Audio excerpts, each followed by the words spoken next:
আপনারা ইতিমধ্যেই জানেন যে এই জুলাই গণহত্যায় জড়িত ফ্যাসিস্ট লীগের বিচারের দাবিতে সারা দেশের আপামর ছাত্র জনতা জেগে উঠেছে। জুলাইয়ের পরপরই আমরা আশা করেছিলাম, বিশেষ করে এই গণহত্যায় জড়িত লীগ সহ তার দোসরদেরকে দ্রুত সময়ের মধ্যেই আইনের আওতায় এনে বিচারের মুখোমুখি করা হবে।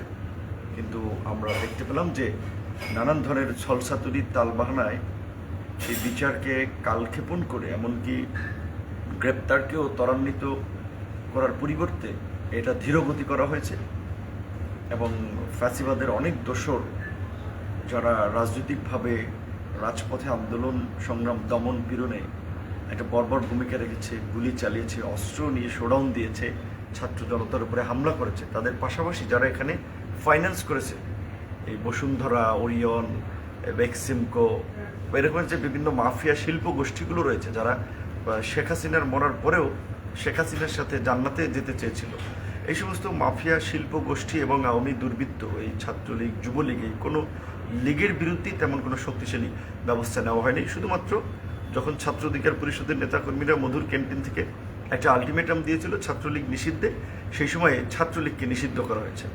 আজকে গণ অধিকার পরিষদের পক্ষ থেকে আপনারা দেখেছেন যে এই দুপুরবেলায় বিকেল ৩টার দিকে এই যে ফ্যাসিবাদের আরেক দোসর এবং বাংলাদেশের রাষ্ট্রপতির নামে কলঙ্ক ছিলেন রাষ্ট্রপতি আব্দুল হামিদ, যারা এই ফ্যাসিবাদকে তিলে তিলে প্রতিষ্ঠিত করেছেন, তিনি যখন রাতের অন্ধকারে রাত ৩টার দিকে দেশ ত্যাগ করেন, সেই খবর আমরা সকালে ঘুম থেকে উঠে জানতে পারি। তাৎক্ষণিকভাবেই আমাদের যুব সংগঠনের নেতারা সেটি নিয়ে বিক্ষোভ মিছিল করেছে এবং এই স্বরাষ্ট্র মন্ত্রণালয়ে অভিমুখে গিয়েছে এবং স্বরাষ্ট্র উপদেষ্টার এই ব্যর্থতায় তার পদত্যাগ চেয়েছে। সামগ্রিকভাবেই আমরা মনে করি যে এই যে আমরা অনেকদিন ধরেই যেটা বলে আসছিলাম যে গণহত্যার বিচারের সাথে সংগঠন হিসেবে আওয়ামী লীগকে বিচারের আওতায় আনার একটা বিধান রাখার দরকার ছিল, কিন্তু দুঃখজনক সেই বিধানটি রাখা হয়নি। এখানে শুধুমাত্র আমি ব্যক্তিগতভাবে আসিফ নজরুলকে দায়ী করব না, কারণ তাকে একা দায়ী করে তো লাভ নেই।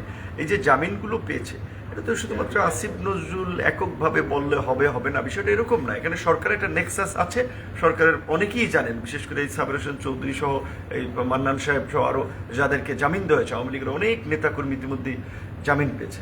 পাশাপাশি এই যে আমরা যেটা দেখতে পেলাম এই সর্বশেষ আব্দুল হামিদের দেশ ত্যাগ করাটা, এখানে নিশ্চয়ই সরকারের সিগন্যাল ছিল। এখানে আমাদের প্রধান উপদেষ্টা, তাকেও তো একেবারেই আমরা মানে নিরপরাধ নিষ্কলুষ ভাবার অবকাশ আমরা দেখি না, কারণ যেখানে তিনি মাঝখানে কাতার জার্মানিতে সম্ভবত মিউনিকের নিরাপত্তা সম্মেলনে বলেছিলেন আওয়ামী লীগ নিষিদ্ধের প্রশ্নে যে বিএনপির উপরে দায় দিয়েছে, একটি বিএনপি বড় রাজনৈতিক দল, তারা নিষিদ্ধ যাচ্ছে না, সুতরাং তারা না চাইলে আমরা কীভাবে নিষিদ্ধ করবো। এখন তো সব রাজনৈতিক দল আমরা দেখেছি যে একেবারে বিএনপি, হেফাজত, গণ অধিকার পরিষদ, ছাত্র জনতা, নাগরিক সকলেই এই ফ্যাসিস্ট আওয়ামী লীগকে নির্মূল করার জন্য তাদেরকে নিষিদ্ধ চাচ্ছে এবং বিচার, তাদের সংগঠনগতভাবেও তাদের বিচার দাবি করে আসছে। তো এই দাবিকে আমরা দীর্ঘদিন ধরে আমরা মিছিল, মিটিং, সভা সমাবেশ করে আসলেও সারা দেশে ফেব্রুয়ারি থেকে আপনারা দেখেছেন আমরা স্মারকলিপি দিয়েছি, বিক্ষোভ মিছিল করেছি, প্রধান উপদেষ্টা বরাবর 64 জেলা থেকে স্মারকলিপি দেওয়া হয়েছে, কিন্তু তারা গায়ে মাখছে না। এখানে আমাদের যে দুজন ছাত্র উপদেষ্টা এখনও রয়েছে সরকারে, তাদের ওইভাবে কোনো কার্যকর শক্ত পদক্ষেপ দেখিনি। তারাও যদি বলতো যে যেহেতু আমাদের এই রক্তে রঞ্জিত এই রাজপথ থেকে এখনও ছাত্র জনতা এই লীগ নিষিদ্ধের দাবি জানিয়ে আসছে, কাজেই তারা যদি লীগ নিষিদ্ধ সরকার সিদ্ধান্ত না নেয় আমরা মন্ত্রিসভায় থাকবো না, এই দাবিও তারা জানাতে পারতো। তাদের সেই ধরনের কোনো শক্ত পদক্ষেপও দেখিনি। আন্দোলনে আমাদের সবার পরিচিত আমাদের নাহিদ ইসলাম 8 মাসের সরকারে ছিলেন, কোনো পদক্ষেপ দেখিনি, বরঞ্চ এটা নিয়ে বরাবরের মতোই অন্যান্য রাজনৈতিক দলগুলোর মতো একটা রাজনীতি করে ইস্যু আমরা দেখেছি। তারপরেও আজকে আমরা দেখেছি যে বিভিন্ন সংগঠন, বিশেষ করে এই রাষ্ট্রপতি আব্দুল হামিদকে যেভাবে দেশ ত্যাগ করতে সুযোগ দেওয়া হয়েছে এবং সেখানে একটা আয়োজন করা হয়েছে, কিশোরগঞ্জের এসপিকে আপনার সরানো হয়েছে এসবির দু একজন কর্মকর্তাকে। কিশোরগঞ্জের এসপির এখানে তো আর কোনো, আমি মনে করি, ভূমিকা রাখার সুযোগ নেই।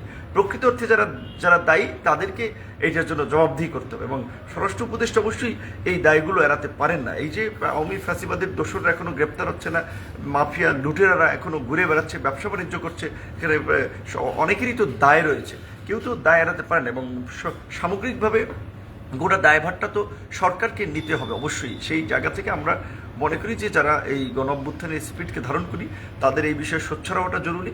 আগামীকালকে আমাদের পূর্ব নির্ধারিত অনেক বিভিন্ন ধরনের প্রোগ্রাম পরিকল্পনা ছিল। তারপরে আমরা আমাদের ঢাকা মহানগর দক্ষিণের নেতৃবৃন্দ তারা জানিয়েছে তারা তাৎক্ষণিকভাবে আগামীকাল এই বাদ জুম্মা দুপুর 2টায় এই পুরানো পল্টন মোড় থেকে এই গণহত্যার বিচার এবং ফ্যাসিবাদের সাথে জড়িত এই ছাত্রলীগ, যুবলীগ, আওয়ামী লীগ সহ সকল লীগকে ও তার দোসরদেরকে নিষিদ্ধের দাবিতে একটি গণমিছিল করবে। সেখানে আমরা দলমত নির্বিশেষে আমরা সকলকে অংশগ্রহণের আহ্বান জানাই। শাহবাগেও বিভিন্ন সংগঠন কালকে বলেছে তারাও থাকবে। প্রধান উপদেষ্টার বাসভবনের সামনে আমরা দেখেছি আমাদের ছাত্রনেতা হাসনাত সহ কিছু ছাত্ররা গিয়েছে। তো আমি মনে করি যে আমরা যদি আগামীকালকে সবাই যার যার জায়গা থেকে রাজপথে নামি সেটাও একটা গুরুত্বপূর্ণ পদক্ষেপ হবে এবং সরকার উপরে একটা চাপ তৈরি হবে। কারণ সরকারকে আমরা বিগত এই প্রায় 8.5 মাসে অনেক সময় দিয়েছি এবং সরকারকে আমরা যেভাবে সকল রাজনৈতিক দল বারবার আমরা একেবারেই লিভারেজ দিচ্ছি যে এই সরকারের সফলতা আমাদের সফলতা, এই সরকারের ব্যর্থতা আমাদের ব্যর্থতা, এই সরকারকে আমাদের সাপোর্ট করতে হবে। সেই অতিরিক্ত সমর্থন বা আমি বলবো যে আমাদের সাপোর্ট পেয়ে সরকার এখন জনগণের কিংবা এই অভ্যুত্থানের অংশীজনদেরকে বাইপাস করে তারা নানান ধরনের সিদ্ধান্ত নিচ্ছে এবং বিদেশিদের চাপে কিংবা বিদেশিদের সমঝোতায় তারা এই আওয়ামী লীগকে আপনার রিফাইন আওয়ামী লীগ নামে কিংবা বিশুদ্ধ আওয়ামী লীগ নামে রাজনীতি করার বা নির্বাচন করাটা সুযোগের পায়তারা করছে। আপনারা জানলে অবাক হবেন যে আমাদের 3 জন উপদেষ্টা আমেরিকান অ্যাম্বাসি দিকে মিটিং করেছে, যেখানে প্রোটোকলে এখানকার অ্যাম্বাসেডররা দেখা যায় অনেক জায়গায় তো সর্বোচ্চ আপনার জয়েন্ট সেক্রেটারি কিংবা আপনার সেক্রেটারি লেভেলের হতে পারে, সেখানে আমাদের উপদেষ্টারা একটা মিনিস্টার লেভেলের উপদেষ্টারা 3 জন যে ওই আমেরিকান অ্যাম্বাসিতে মিটিং করে। তার মানে এটা একটা পরিষ্কার যে এই যেটা আমরা শুরু থেকেই বারবার বলছিলাম এই সরকারের এই অরাজনৈতিক এবং অনভিজ্ঞ ও দুর্বল উপদেষ্টা পরিষদের কারণে বিদেশিরা তাদের এজেন্ডা বাস্তবায়নে এদেরকে দিয়ে কাজ করাবে এবং এদের উপরে চাপ তৈরি করবে। সেখানে ছাত্র জনতার এই গণ অভ্যুত্থানের স্পিডের আকাঙ্ক্ষা পূরণ আমরা মনে করি বাধাগ্রস্ত হবে, আমরা মনে করি বিলম্ব হবে। তাই আমরা বারবার আবেদন জানিয়েছি, এখনও গণ অধিকার পরিষদের পক্ষ থেকে আমরা সেই আবেদনটা অব্যাহত রাখবো যে আগামীর এই নতুন বাংলাদেশ বিনির্মাণে রাষ্ট্র সংস্কারের মাধ্যমে একটা কার্যকর গণতান্ত্রিক রাষ্ট্র বিনির্মাণে এই অভ্যুত্থানের অংশীজনদেরকে নিয়ে অবশ্যই এই সরকারকে জাতীয় সরকারের রূপদান করা দরকার। এবং আমাদের এই ছাত্র আন্দোলনের নেতৃবৃন্দ যারা বিশেষ করে সরকারের উপদেষ্টা আছেন তাদেরকে বলবো আপনারা পদত্যাগ করে এই ছাত্র জনতার আন্দোলনে সামিল হন। জাতীয় সরকার গঠন হলে এই সরকারের ভিত্তি শক্ত হবে, সরকার কার্যকরভাবে সংস্কার সহ বাংলাদেশকে কাঙ্ক্ষিত গন্তব্যে এগিয়ে নিতে পারবে। অন্যথায় এই দুর্বল অনভিজ্ঞ এই বিদেশিদের খপ্পরে পড়া উপদেষ্টা পরিষদ দিয়ে গণহত্যার বিচার হবে না, এই নতুন বাংলাদেশও বিনির্মাণ হবে না, সংস্কারও বাস্তবায়ন হবে না। তাই আমাদের পরিষ্কার অবস্থান যে এই সরকারকে গণ অভ্যুত্থানের অংশীজনদেরকে নিয়ে পুনর্গঠন করে জাতীয় সরকারের রূপদান করতে হবে, গণহত্যার কার্যকর বিচার করতে হবে, গণহত্যার সাথে জড়িত আওয়ামী লীগ ও তার দোসরদের রাজনীতি নিষিদ্ধ করতে হবে এবং রাষ্ট্র সংস্কার করতে হবে। এই দাবিতে আমরা দেখেছেন অগস্টের পরপর থেকে আমরা বরাবরই সোচ্চার আছি, আমাদের সারা দেশের জেলা উপজেলার নেতৃবৃন্দ সোচ্চার আছে। আগামীকালকে গণ অধিকার পরিষদ ঢাকা মহানগর দক্ষিণের নেতৃবৃন্দ এই লীগের নিষিদ্ধের দাবিতে যে বাদ জুম্মা 2টায় যে গণমিছিল কর্মসূচি ঘোষণা করেছে ঢাকাবাসীকে দলমত নির্বিশেষে আমরা এই পল্টন মোড়ের এই মিছিলে অংশগ্রহণের আহ্বান জানাবো। অন্যান্য রাজনৈতিক দলকেও আগামীকাল সহ যার যার জায়গা থেকে এই ফ্যাসিবাদ নিষিদ্ধের দাবিতে আমরা রাজপথে নামার আহ্বান জানাবো। এবং আমরা এখনই যমুনার সামনে হইচই করা, কারণ এটা একটা স্পর্শকাতর জায়গা, আমরা সেটি করতে চাই না। আমরা আগামীকালকে রাজপথে নেমে আমাদের জানান দিতে চাই, সরকার যদি কার্যকর পদক্ষেপ না হয় প্রয়োজনে সবাই মিলে আমরা যমুনা ঘেরাও করবো। তো আমরা সকল রাজনৈতিক দলকে গণ অধিকার পরিষদের সকল নেতাকর্মীকে আমরা বলবো আগামীকালকে দেশব্যাপী আপনারা যার যার জায়গা থেকে সুবিধাজনক সময় আপনারা কর্মসূচি করেন, বিক্ষোভ করেন, লীগ নিষিদ্ধের দল মত নির্বিশেষে, কোনো ব্যানারের দরকার নেই। প্রয়োজনে আগামীকালকে গণ অধিকার পরিষদ এই মহানগরের এই কর্মসূচিতেও যারা উপস্থিত হবেন মহানগরের নেতৃবৃন্দকে আমি বলবো প্রয়োজনে ব্যানারের দরকার নেই, শুধু ফ্যাসিবাদ বিরোধী ছাত্র জনতা। তো আপনাদেরকে সেই কর্মসূচিতে অংশগ্রহণের আহ্বান জানিয়ে এবং ছাত্র জনতা সকলকেই আমরা এই লীগ নিষিদ্ধের দাবিতে সোচ্চার হওয়ার আহ্বান জানিয়ে শেষ করছি। আল্লাহ হাফিজ।